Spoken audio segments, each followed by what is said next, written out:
Welcome to Academic Writing Skills. In this first outcome, we're going to slow right down before writing anything and learn how to read a question properly so that we answer the one that was actually set rather than the one we wish had been. Here's a truth that catches a lot of learners out.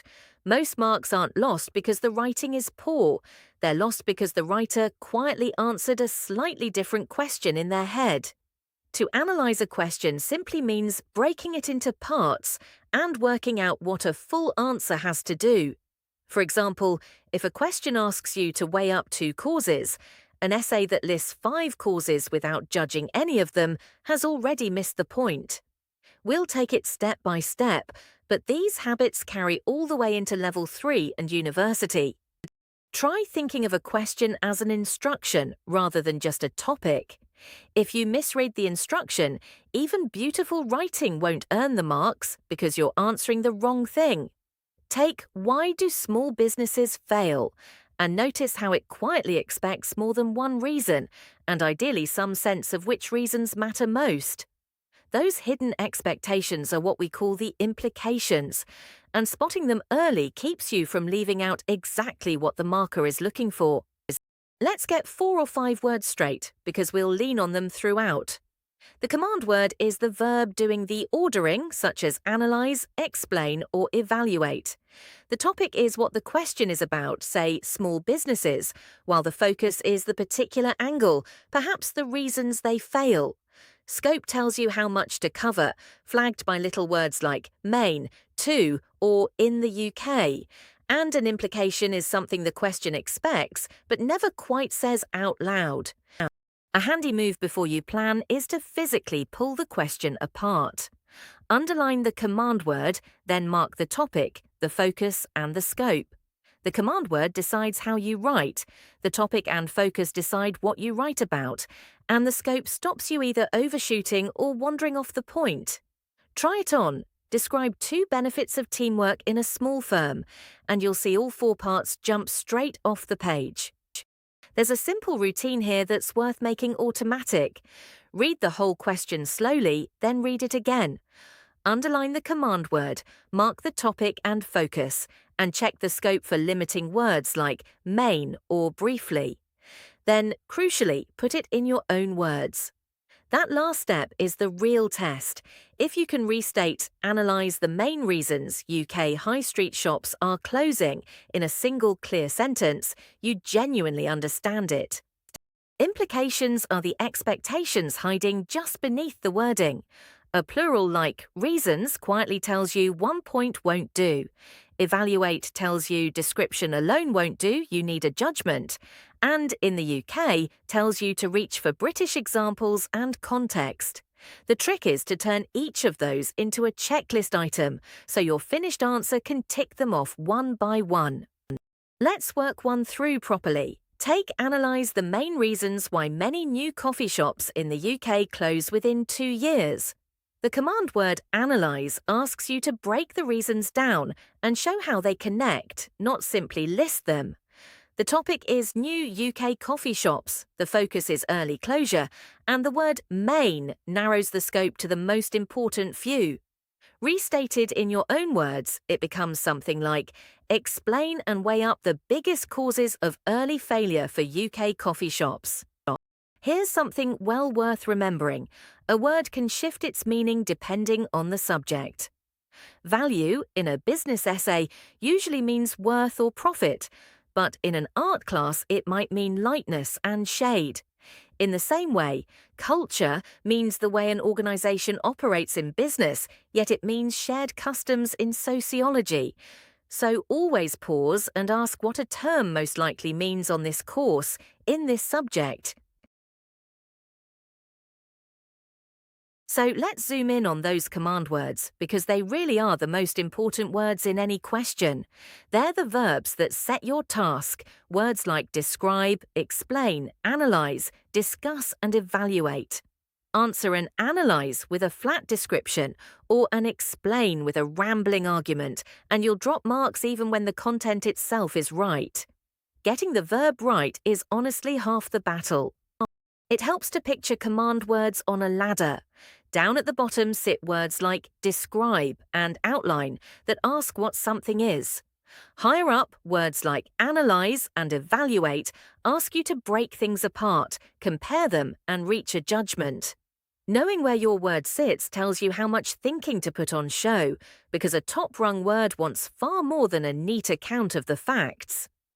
Let's make the common ones concrete. Describe wants a clear account of the main features, while explain wants reasons, the how and the why.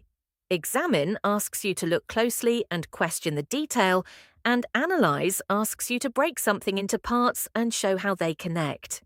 Discuss invites different views weighed against each other, and evaluate pushes you all the way to a supported conclusion. Same topic, very different jobs.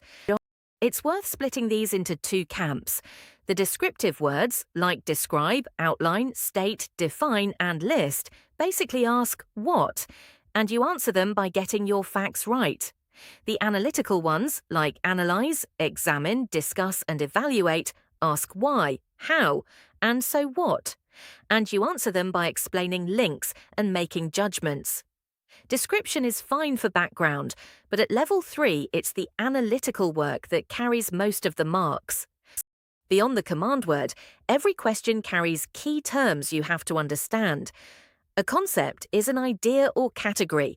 Think of inflation, stakeholder, or sustainability. If you can't define those, you simply can't answer the question accurately. So look each one up, jot down a short definition in your own words, and let the marker see early on that you know exactly what they mean. Let's unpack one. Discuss how effective marketing helps a small business build customer loyalty. Here, marketing is how a business promotes and sells its products. Customer loyalty is customers choosing to come back. And effective means it actually works, so you'll need to judge what does. The command word discuss then asks you to weigh different views, say loyalty schemes against simply offering good service. Suddenly the question is clear and genuinely answerable. There's a tidy 4-step habit here. Highlight every key term, define each one briefly in your own words, then link them, asking how they connect to each other and to the command word. Finally, apply them by deciding which examples will show each concept in action. On our marketing question, that last step might mean choosing a real cafe's loyalty card as your piece of evidence. The phrase, the context of a particular subject area, just means the module the question belongs to. The very same command word expects different content in different subjects. Analyse the causes of change points you towards markets and costs in business, but towards events and people in history. So reach for the concepts, theories, and examples that belong to your subject, not somebody else's. Here's that idea in action. The word evaluate turns up in 2 questions on 2 different courses. In business, evaluate the benefits of social media advertising for a small shop wants marketing ideas and costs. In health, evaluate the importance of hand washing in reducing infection wants hygiene evidence. Both need a judgment, but the terms and examples are worlds apart, and reading in context is what stops you writing the right kind of answer about entirely the wrong things. Let's name the traps because they're common and very avoidable.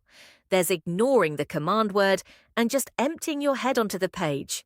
There's answering only part of the question and drifting off the focus.